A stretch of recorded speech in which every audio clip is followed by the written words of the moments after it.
देश के लिए बड़ा दिन है, क्योंकि देश को अपना पहला स्वदेशी एयरक्राफ्ट कैरियर आईएनएस विक्रांत मिल गया है।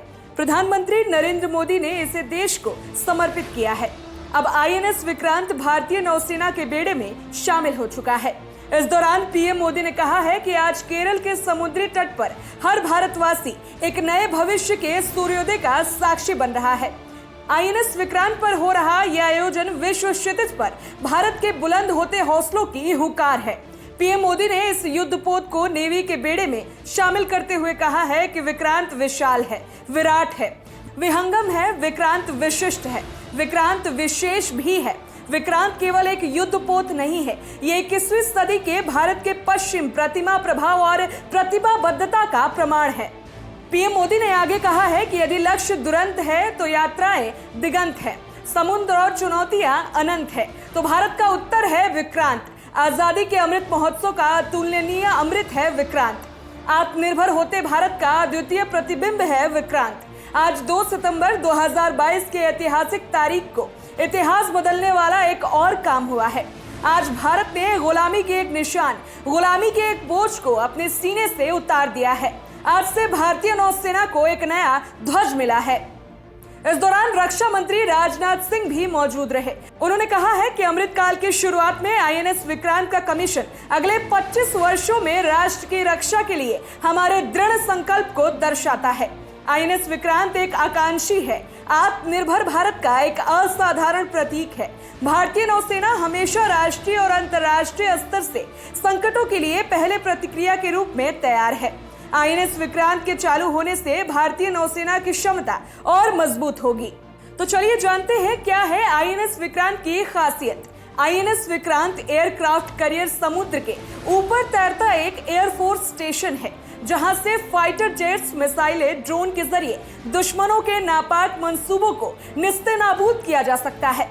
आईएनएस विक्रांत से 25 बराक, 8 मिसाइलें दागी जा सकती हैं। 44,570 टन से अधिक वजन है। यह युद्धपोत 30 लड़ाकू जेट विमानों को समायोजित करने में सक्षम है और यह हवा से हवा में मार गिराने वाले कई मिसाइलों, बमों और रॉकेटों से लैस है। यह हर तरीके के विमानों को संभालने के लिए आधुनिक लॉन्च और रिकवरी सिस्टम से भी लैस है। ये MiG-29 के लिए लूना लैंडिंग सिस्टम और सी हैरियर के लिए DAPS लैंडिंग सिस्टम है। बता दें कि आईएनएस विक्रांत पर 30 एयरक्राफ्ट तैनात होंगे, जिसमें 20 लड़ाकू विमान होंगे और 10 हेलीकॉप्टर होंगे। फिलहाल विक्रांत पर MiG-29 के फाइटर जेट तैनात होंगे और उसके बाद DRDO और HAL द्वारा तैयार किया जा रहा twin engine deck based fighter jet होगा, क्योंकि TEDVF के पूरी तरह से तैयार होने में कुछ समय लग सकता है। इसलिए इस बीच में अमेरिका का F-18A सुपर हेरनेट, क्योंकि TEDVF को पूरा होने में कुछ साल लग सकते हैं, इसलिए इस बीच में अमेरिका का F-18A सुपर हॉर्नेट या फिर फ्रांस का रफाल M तैनात किया जा सकता है।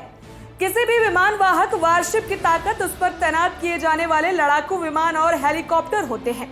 समुद्र में एयरक्राफ्ट कैरियर पर प्लॉटिंग एयरफील्ड के तौर पर काम करता है। उस पर तैनात फाइटर जेट्स और हेलीकॉप्टर कई मील दूर तक समुद्र की निगरानी और सुरक्षा करते हैं। दुश्मन का कोई युद्धपोत तो क्या, पनडुब्बी तक पर भी उसके आसपास भटकने की हिमाकत नहीं करती। विक्रांत की टॉप स्पीड 28 नॉट्स है और ये एक बार में 7500 नॉटिकल मील की दूरी तय कर सकता है, यानी कि एक बार में भारत से निकलकर ब्राजील तक पहुंच सकता है। इस पर तैनात फाइटर जेट्स भी 1-2 मील तक की दूरी तय कर सकते हैं। विक्रांत पर जो रोटरी विंग एयरक्राफ्ट होंगे, उसमें 6 एंटी सबमरीन हेलीकॉप्टर्स होंगे, जो दुश्मन की पनडुब्बियों पर खास नजर रखेंगे। भारत ने हाल ही में अमेरिका से ऐसे 24 मल्टी मिशन हेलीकॉप्टर MH-60R यानी कि रोमियो हेलीकॉप्टर का सौदा किया है। इनमें से 2 रोमियो हेलीकॉप्टर भारत को मिल भी गए हैं। इसके अलावा 2 टोही हेलीकॉप्टर और 2 ही सर्च एंड रेस्क्यू मिशन में इस्तेमाल किए जाने वाले होंगे। बात करें आईएनएस विक्रांत में हुए खर्चे की, तो ये 20,000 करोड़ रुपए की लागत से बना है।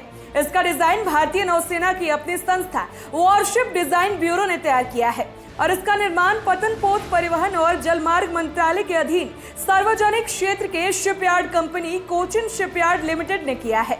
विक्रांत का निर्माण अत्याधुनिक स्वचालित विशेषताओं से लैस है और भारत के सामुद्रिक इतिहास में अब तक का सबसे विशाल निर्मित पोत है। आईएनएस विक्रांत की कुल केबल बिछाने की लंबाई 2400 किलोमीटर है। जो कोची और दिल्ली के बीच की दूरी के बराबर है। विमान वाहक पोत के 2300 डिब्बों में 1700 नाविकों के लिए जगह है। साथ ही महिला अधिकारियों के लिए विशेष केबिन भी है और ये एक छोटे से शहर को बिजली देने के लिए पर्याप्त बिजली पैदा करने में सक्षम है। सेना के मुताबिक विक्रांत की किचन में एक दिन में 4800 लोगों का खाना तैयार किया जा सकता है और एक दिन में 10,000 रोटियां सेकी जा सकती हैं। फिलहाल आईएनएस विक्रांत के आ जाने से नौसेना को ताकत मिलेगी और दुश्मनों पर कड़ा प्रहार कर पाएंगे। Special report, voice of Bharat.